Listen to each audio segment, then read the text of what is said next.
Hello, we the students of table number 8 going to demonstrate the arteries of the hand features.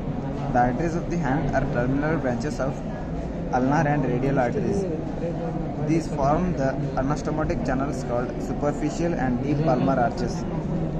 Ulnar artery.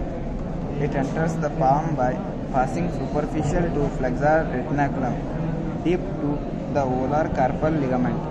It ends by dividing into the superficial palmar arch and the main continuation of the artery and the deep palmar arch.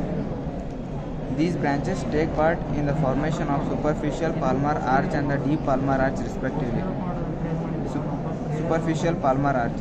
The arch represents an important anastomosis between the ulnar and radial arteries. The convexity of the arch is directed towards the finger, and its most distal point is situated at the level of the distal border of the fully extended thumb. Formation. Superficial palmar arch is formed as a direct continuation of ulnar artery beyond the flexor retinaculum. Relations. The superficial palmar arch lies deep to the palmaris brevis and the palmar aponeurosis. It crosses the palm over the flexor digiti minimi, flexor tendons of the fingers, the lumbricals, and the digital branches of the median nerve. Branches.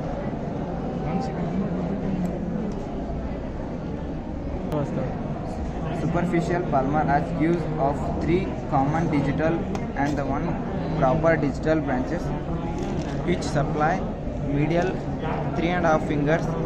The lateral 3 common digital branches are joined by the corresponding palmar metacarpal arteries from the deep palmar arc. The deep palmar arc branch of the ulnar artery arises in front of the flexor retinaculum, immediately beyond the pisiform bone. Now coming to the radial artery. The radial artery runs obliquely downwards and backwards deep to the tendons of abductor pollicis longus, the extensor pollicis brevis, extensor pollicis longus. Superficial to the lateral ligament of the wrist joint, thus it passes through the anatomical snuff box. Course. Radial artery runs obliquely from the site of radial pulse to reach the anatomical snuff box. Relations. It leaves the forearm by winding backwards around the wrist. It passes through the anatomical snuff box where lies deep to the tendons of abductor pollicis longus. Branches. Dorsum of the hand. On the dorsum of the hand, the radial artery gives off the branch to lateral side of the dorsum of the thumb. First dorsal metacarpal artery.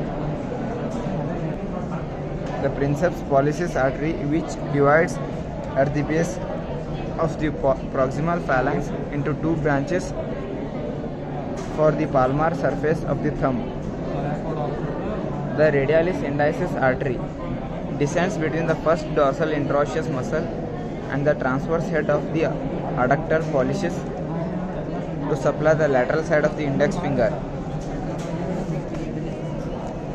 Deep palmar arch. A radial artery makes the deep palmar arch and is completed by the deep branch of ulnar artery.